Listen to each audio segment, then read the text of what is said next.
What constitutes cheating in Major League Baseball? What makes one form of cheating worse than another? And how does the Hall of Fame's character clause help in any way? Good morning to you. Good Wednesday morning. I'm Dejan Kovacevic of DK Pittsburgh Sports. This is Daily Shot of Pirates. It comes your way bright and early every weekday. If you're into football and or hockey, I also offer up daily shots of Steelers and Penguins where you found this. If you check out DK Pittsburgh Sports today, the website, you'll find my annual column that reveals my Hall ballot. And you will find on that ballot no players that I will have considered to be cheaters. Let's start first with my actual ballot. 3 of the players for whom I voted, and you're allowed a maximum of 10, are holdovers from previous ballots, and those are Todd Helton, Scott Rowland, and Curt Schilling.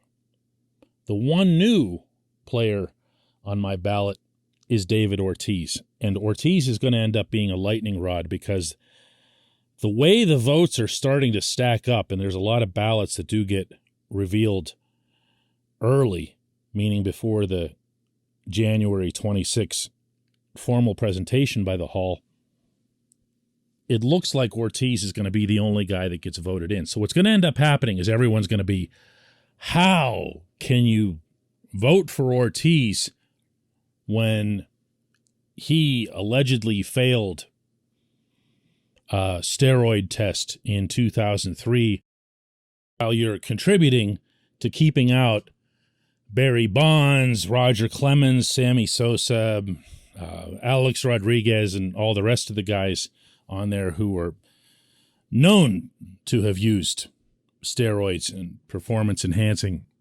substances.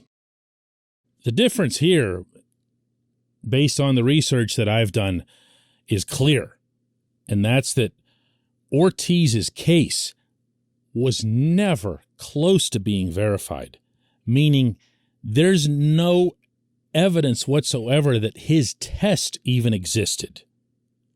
And there's been extensive investigating done into that, including by the commissioner's office. And Rob Manfred himself recently made a statement about Ortiz, essentially absolving him, saying that this easily could have been an error. We found multiple samples at the time that didn't line up with what ended up getting printed in what was then called the George Mitchell Report, named for the senator who conducted that wave of investigations nearly 20 years ago. Everyone went out of their way to distance Ortiz from this single element to the case that he'd have cheated. Nothing else ever came up through his career. To me, when you are judging these guys, they are not guilty until proven innocent. It's the other way around. When you compare Ortiz and this one thing that everyone, all the way up to the most powerful man in baseball, says is BS, to the mountains, and I mean mountain ranges of evidence about the cheating of the other individuals on this ballot, they're not in the same solar system. But you know, even that doesn't begin to put a dent in the broader debate about what constitutes cheating. This portion of Daily Shot of Pirates is brought to you by our friends at North Shore Tavern, that's directly across Federal Street from PNC Park. It's home of Steak on a Stone, an eating experience, underscoring the word experience. The steak is brought to you partially cooked on an 800-degree stone, and you do the rest. It's a ton of fun, it's a great meal, and it's a baseball atmosphere like no other in Pittsburgh. North Shore Tavern, right across Federal Street from PNC Park. There isn't much to the character clause. It references, character, sportsmanship, and it doesn't get into any kind of detail. So it doesn't say, well, listen, Gaylord Perry's in the Hall of Fame, and he threw a spitball, mudball, moonball, shine ball, whatever, to get a lot of the results that he did. It was commonly known at the time, became kind of a funny ha-ha thing. That's just who he is. It's what he does. Critics of the character clause will also point out that it doesn't delineate between things that are done wrong within the game, on the field, or off the field.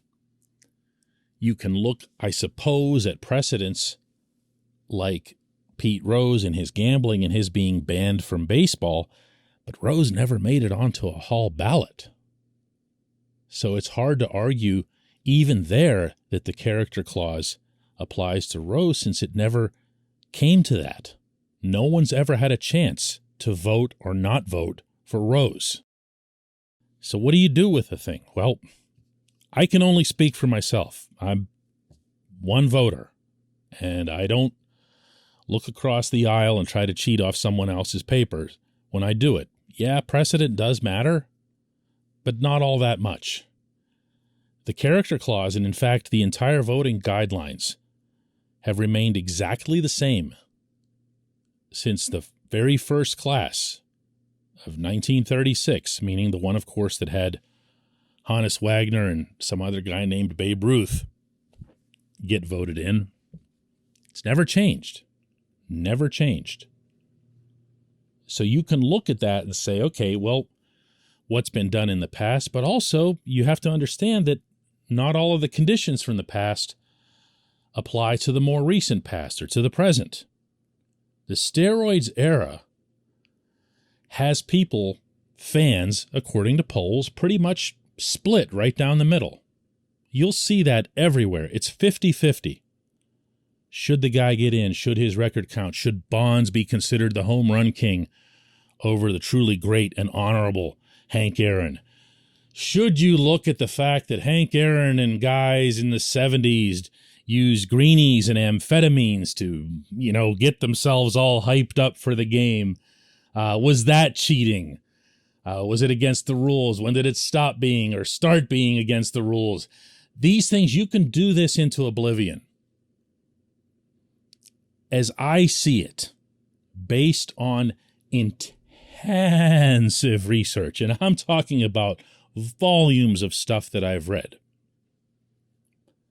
performance-enhancing substances, steroids, have a dramatic impact on A, your ability to stay healthy and strong for longer periods of time, and deeper into your age, which is how we saw Bonds and Clemens, most notably, perform at their peaks, at their career peaks, as they approached 40, which was insane.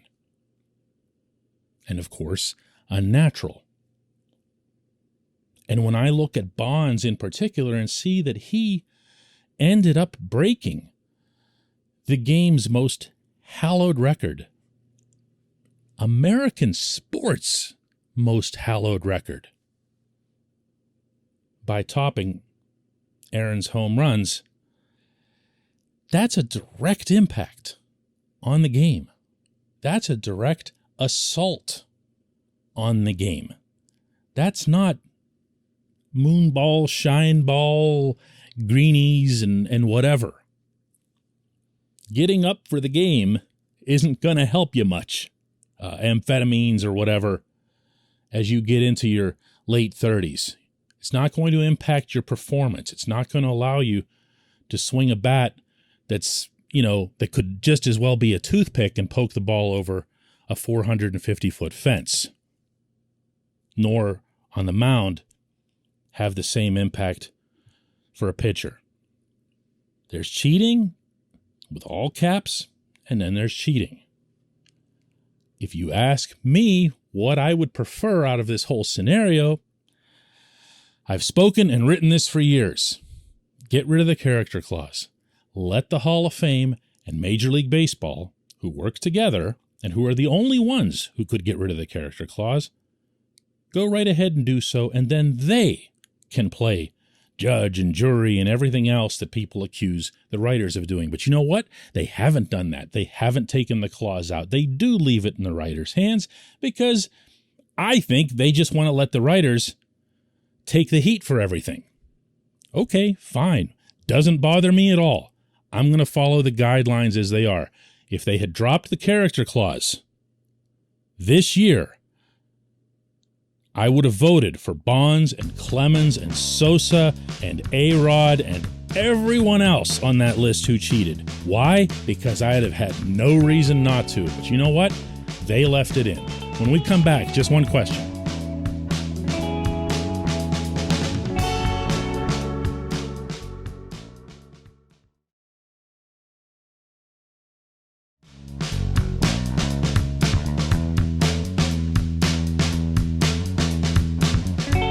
Back. It's time for just one question. Today's comes from Timothy Hemis, who asks, what are the top moments in Pirates history that you have covered?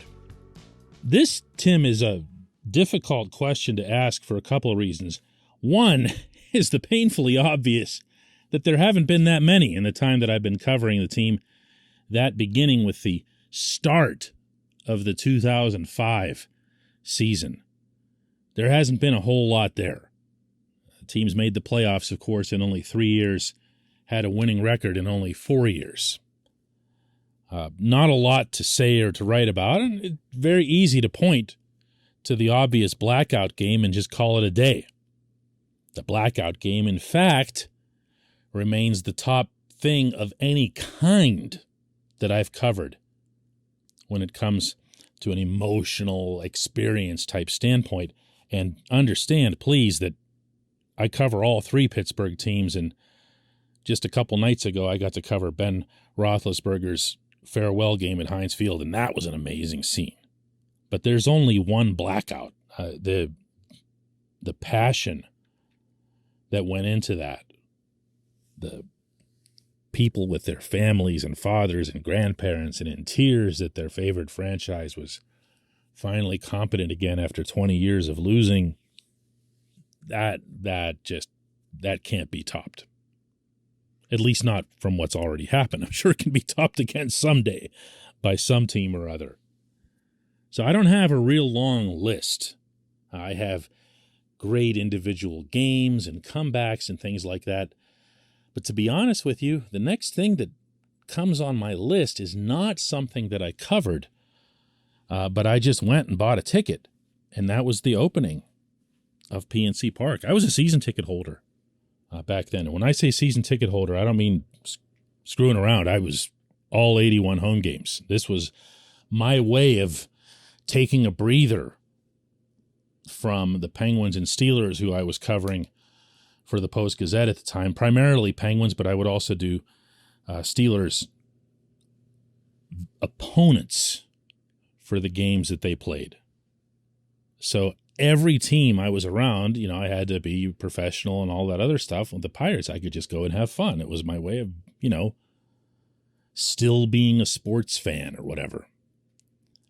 And the opening of the ballpark is something I can't even put into words. And if you did lump that in for whatever reason with blackout, I would take the opening of the ballpark itself over the blackout. Those of us who lived through that time and recall what it was like believing that there was a really good chance that the Pirates were going to leave Pittsburgh and that there was no ownership group stepping up and that there were murmurs and rumors here or there about such and such city wanting to come in and take them away if Pittsburgh couldn't find a way to get them out of Three River Stadium. That was a scary, scary time. Not just from the standpoint of people who love baseball, but really for the city, because the Steelers were in on that mix too. They weren't going to leave Pittsburgh, but, well, meaning Western Pennsylvania, but there was talk that they could build a stadium in Washington County, if you can imagine something that ridiculous for the Pittsburgh Steelers. But when that stadium opened, and I don't even necessarily mean the opener itself, when Todd Ritchie faced the Cincinnati Reds, even the two exhibitions that were played before that against the Mets, those post-spring training exhibitions, walking into that place, walking around it, all I could think to myself, and this was from a civic standpoint, was I can't believe this is ours. I can't believe it. I cannot believe that the city of Pittsburgh has this and nobody can take it away. I can't believe that this thing exists. And me and my friend Pete Aldrich, who was my partner in sharing the season tickets, we must have gone all over every millimeter of that place, just up, down, and sideways, sitting in different seats, being on the rotunda, being on the walkways behind center field, watching from inside the right field of the Clemente Wall fence. Nothing can top that. And it's funny, as many times as I get asked questions about, your favorite this or that or whatever from your course of covering sports, I have never brought this up before, because I think of all of that stuff pre-coverage or pre-reporter days as being in a totally separate category. But this one stands alone. There's really not anything like when PNC Park opened. I appreciate the question. I appreciate everybody listening to Daily Shot of Pirates, and we'll do another one tomorrow.